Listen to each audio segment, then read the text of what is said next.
خدا کا سلام ہو امیر فیصل صاحب، آپ کی دیگر ٹیم، ہمارے نبی اطہر صاحب، سورج صاحب اور جو بھی ہے ہمارے ممبر، اور جو لوگ بھی خدا کے متعلق پوچھنا چاہتے ہیں. کیونکہ ایک بات میں بتا دوں، موت کے بعد جو چیز آگے چلتی ہے اس زندگی کا خلاصہ خدا کی ذات کے ساتھ ہے. جس نے یہ چراغ جلا لیا اس کے لیے وہ بیسس بن جائیں گی کہ وہ آہستہ سا رفتار کے ساتھ نور کی اگلے جہانوں میں جا سکے اور خدا کی ذات کو جان سکے. تو میں آگے ہوں، آپ دیکھ لیں کب اپنے شروع کرنا ہے. السلام علیکم ورحمۃ اللہ وبرکاتہ. To all dear group members of pure discussion group, ہم آج ایک بار پھر سے محترم زاہد خان صاحب کا پرخلوص استقبال کرتے ہیں، ان کو ویلکم کہتے ہیں پیور ڈسکشن گروپ میں. آئیں محترم زاہد خان صاحب، ویلکم ایک اور سوال و جواب کی نشست کے لیے. محترم زاہد خان صاحب، خوش آمدید، آپ کو ویلکم ہے آپ کا. سر، ابھی گروپ میں مسئلہ چل رہا تھا، ایسا کیوں ہوتا ہے؟ ابھی ہوئے ہیں، چاہے آپ اور زیادہ تعداد بتاتے ہیں، چاہے 25-30 کے نام قرآن شریف میں لکھے ہوئے ہیں، بہرحال جو بھی لوگ ان کو نبی مانتے ہیں تو وہ ہوتے ہوئے تو قابل ریسپیکٹڈ ہی. تو ایسا کیوں ہوتا ہے کہ کسی کے نبی پر غلط کمنٹس کرنے کو لوگ اپنی شان سمجھتے ہیں، اور بدلے میں اگر ان کے اکابرین پر ایک کمنٹ ہو جائے تو اس کو اپنے آپ کو مغل اعظم سمجھ لیتے ہیں یا اپنی توہین سمجھتے ہیں؟ تو یہ ایک طرح کی دادا گیری جتانا چاہتے ہیں، یا یہ اس بات کا احساس نہیں رکھتے کہ کسی کے بھی نبی کو غلط کمنٹ سے یاد کیا جائے گا تو بدلے میں کچھ مل سکتا ہے؟ اس ریگارڈنگ آپ اپنے کمنٹس بتائیں. پہلا سوال. شکریہ. انسانی تاریخ جو ہے اس پہ 3 دور گزرے ہیں ابھی تک. ایک مادے کا دور ہے جس کے اندر وہ دنیائی کیڑا بن جاتا ہے. پھر ایک آتا ہے سچی سوچ کا وقت، اور ایک آتا ہے شعوری وقت. ہم یہیں تک لیتے ہیں کیونکہ آگے کی چابیاں وہ بعد میں آئیں گی. جب تک یہ مذہبی کیڑا ہے اور دنیا کی سوچ میں بھاگ رہا ہے، مذہب اس کے لیے ایک ڈھال ہے کہ جس سے یہ سوراخ کر کے جنت میں جانا چاہتا ہے. اور یہی وجہ ہے کہ یہاں سے اندھا پن شروع ہو جاتا ہے، اور ہر مذہب والا جو ہے دوسرے نبی کو نیچے اور اپنے نبی کو اوپر کرنا چاہتا ہے. لیکن اگر اس اندھے پن کو نکال کر ہم ان کو شعور کی حالت میں لے آئیں، سچی سوچ کی حالت میں، تو یہاں کہتے ہیں کہ مذہب کی دنیا تمام ہوئی اور اگلا حصہ شروع ہو گیا روحانی. روحانیت کے اندر پھر جو مشاہدے ہوں گے اس میں پھر کوئی کسی کے نبی کو برا نہیں کہے گا. پھر خدا بتائے گا کہ کیا غلط ہے کیا ٹھیک ہے، یا فرشتے رہنمائی. آپ میری مثال لے لیں، میں نے آج تک سب نبیوں سے محبت کی ہے. خدا اس کے جب خدا نے مجھے دکھایا تو اس کا بتانا مجھ پہ لازم ہو گیا تاکہ انسانیت کا اندھا پن دور ہو. یا جب فرشتوں نے دکھایا کہ ان معاملات کو لکھو تو اس سے مراد یہ تھی کہ انسانیت کو فائدہ پہنچے اور وہ گندے پانیوں میں ڈڈو بن کے نہ رہے اور نکل کر ایسی دنیا میں آ جائیں جہاں مینا برستا ہے خدا کا انسان کے دل پر. خدا اس کے ایک وقت تھا جو اپنا محمد صاحب نے بڑی مخالفت کی. پھر ایک وقت میں محمد صاحب نے اب یہ فیصلہ کیا کہ اس میثاق کے تحت میں زاہد کی مدد کروں گا کہ خدا کی دنیا آ جائے. تو پہلے بھی ان کے لیے محبت تھی، آج بھی ان کے لیے محبت ہے. یہی حال عیسیٰ بن ذکریہ کہہ رہا ہوں، عیسیٰ ابن مریم، یہی حال اس کے لیے. کوئی ذاتی معاملہ ہی نہیں ہے ہمارا. تو اب وہ واپس آ گئے تو وہ پیچھوں کی باتیں ختم ہو گئی، ایک نیا دور شروع ہو گیا ہے. تو اس طریقے سے اگر یہاں تک پہنچ جائے انسانیت تو ان کے اندھے پن بھی دور ہو جائیں گے اور ایک دوسرے نبی کو برا بلانے کی. محترم زاہد خان صاحب، ہم بچپن سے دیکھتے ہوئے آئے ہیں کہ ہندوؤں میں بھی الگ الگ امیجنیشن سے پیش کرتے ہیں پنڈت لوگ، لوگوں کو ڈرانے کے لیے یا یہ کہ اپنی دھاک جمانے کے لیے، جس کو مسلمان اسرائیل علیہ السلام کہتے ہیں، یعنی کہ وہ فرشتہ جو موت کے لیے ذمہ دار ہوتا ہے، اس کو ہندوؤں میں یمراج کہا جاتا ہے، اور یمراج کی سواری اکثر کر کے بھینسے کو دکھائی جاتی ہے، یا بھینس کہہ لیجئے، مینس بفلو۔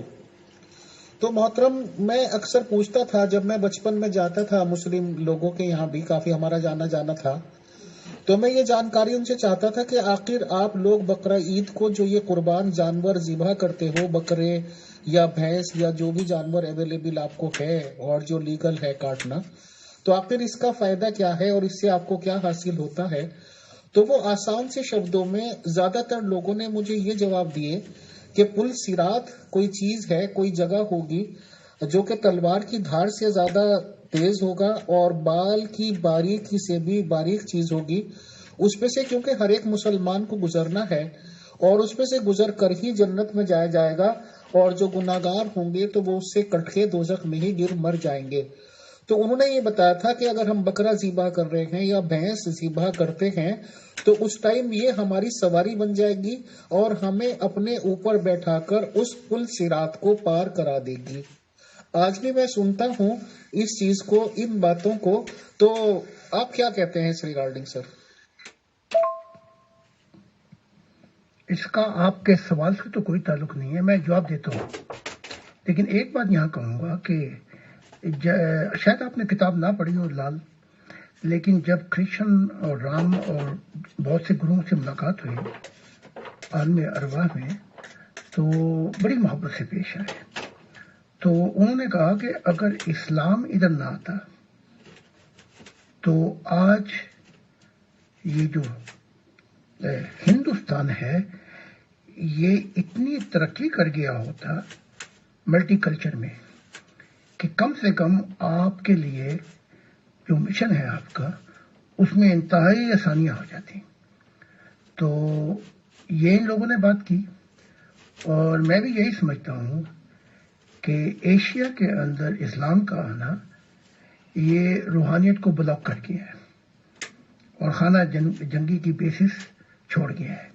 کوئی مانے نہ مانے، میں نے حقیقت بیان کر دی۔ اب میں آپ کے سوال کی طرف آؤں گا۔ جب میں ان مذہب والوں کی گل افشانیاں سنتا ہوں جن میں اندھا پن زیادہ اور روحانی سے زیادہ بند ہے، کہ اپنا بیل پہ چڑھ کے، گائے پہ چڑھ کے، یہ جو باریک صراط مستقیم ہے تلوار، اس پہ سے گزریں گے، کیا اندھیروں سے بڑھ کے کوئی اور تلوار ہو سکتی ہے؟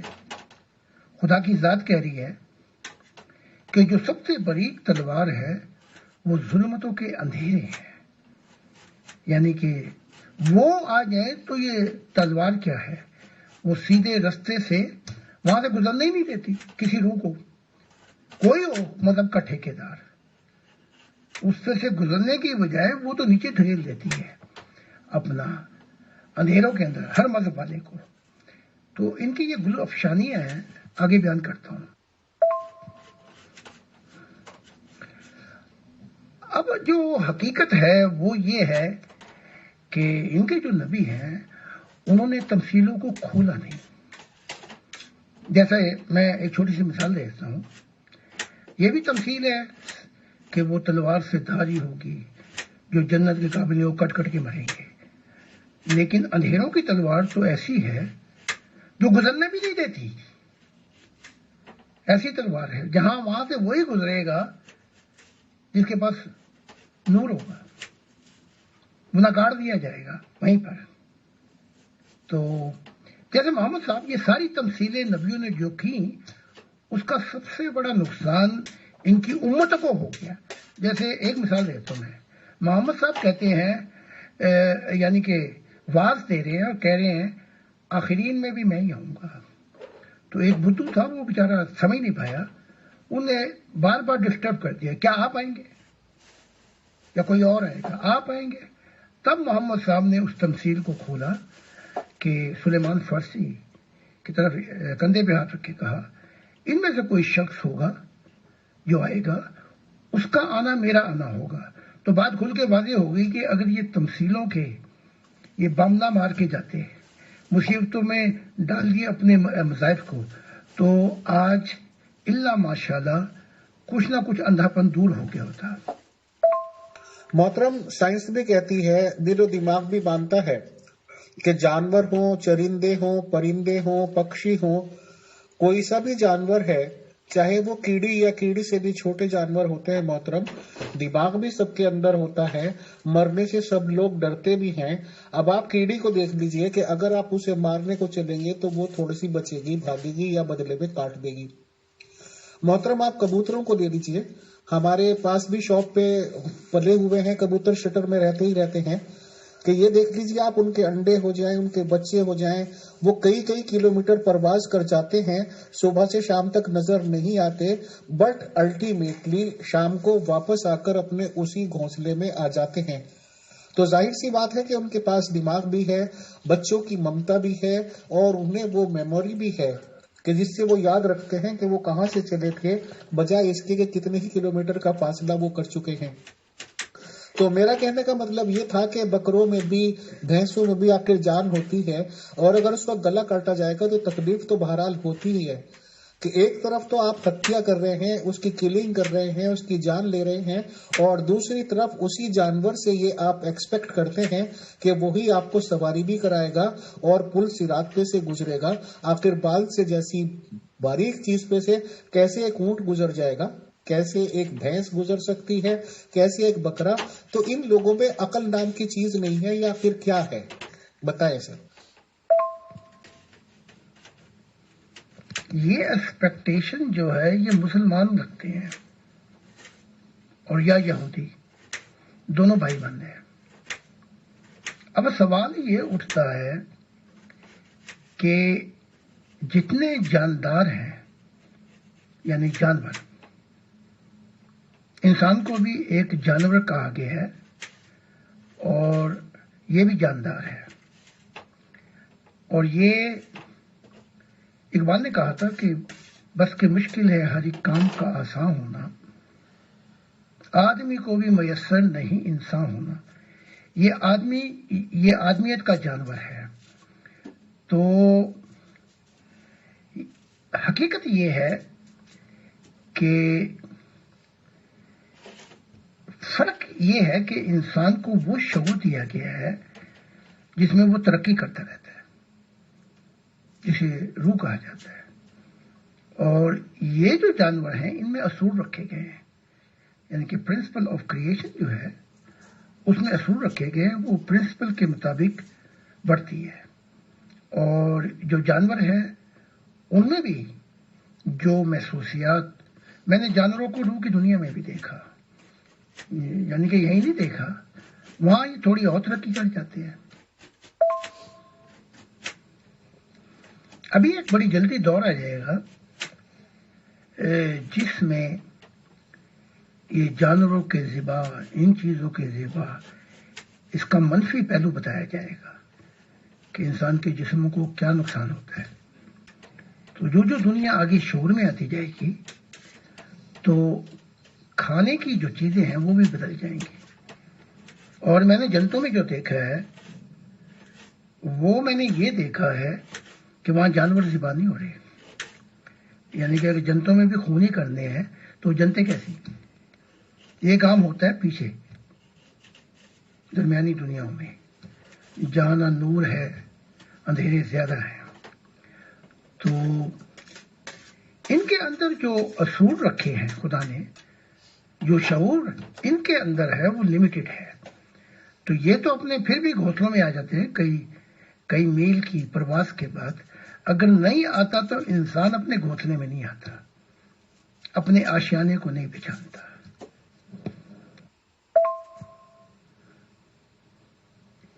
اب میں اس جانور کو جسے آدمیت کہا جاتا ہے، میں توہین سمجھتا ہوں انسانیت کی. کیونکہ انسانیت کی ڈیفینیشن میں ایک ایسا دل آ جاتا ہے جو دوسروں کے متعلق سوچتا ہے، اس میں خود غرض نہیں ہوتی.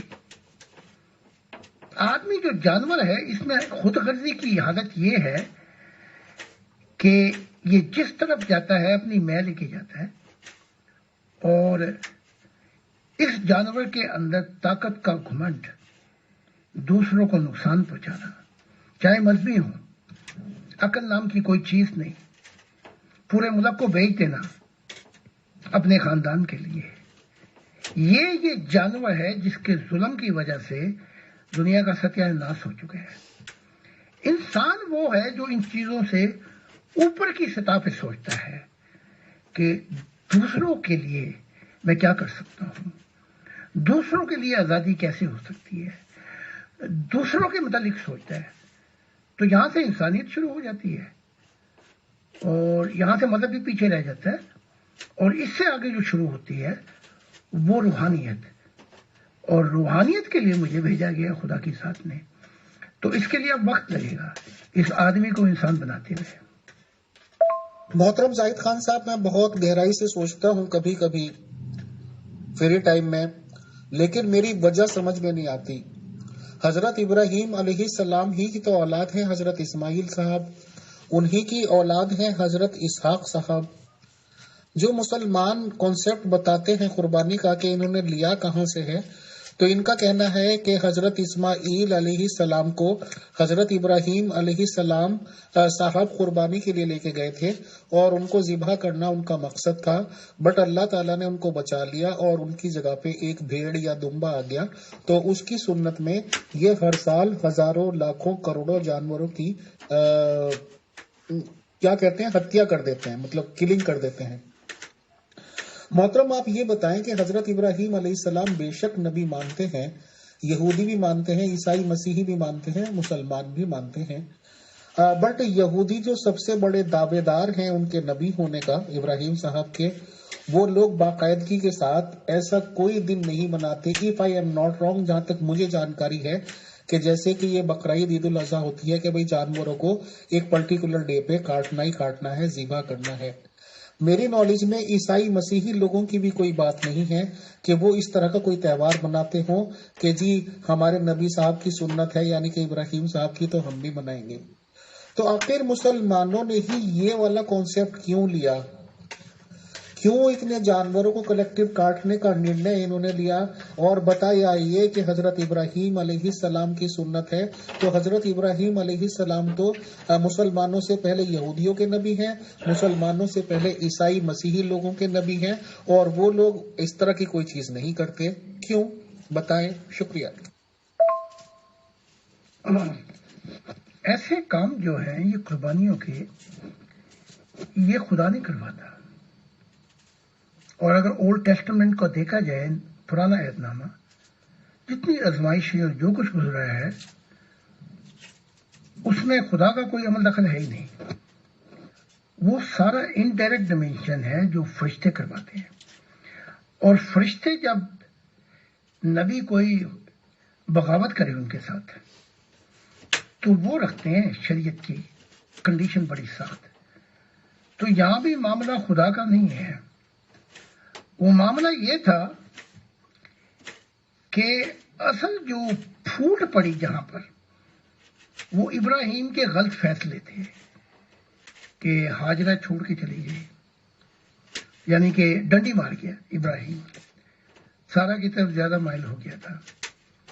تو پھر یہ قائن حابل خاندان جو ہے یہ پھر جدا ہو گیا، جیسے آدم کے وقت میں تھا، قائن نے حابل کو قتل کر دیا تھا۔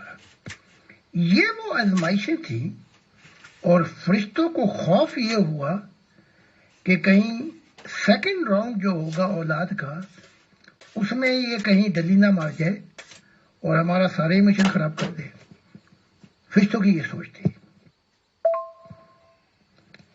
اچھا، اس قربانی کے اندر بہت سی ڈیٹیل آ جاتی ہیں، سارا کو نہیں بتایا گیا، اس بحث کو چھوڑ دیتے ہیں۔ مجھے ابراہیم نے کہا وہ اسحاق تھا، یہ کہتے ہیں وہ اسماعیل تھا، چلو میں اس بحث کو چھوڑ دیتا ہوں، لیکن سارا کو نہیں بتایا گیا کہ اس کے بیٹے کی قربانی ہو رہی ہے۔ اب سوال یہ اٹھتا ہے کہ وہ ایک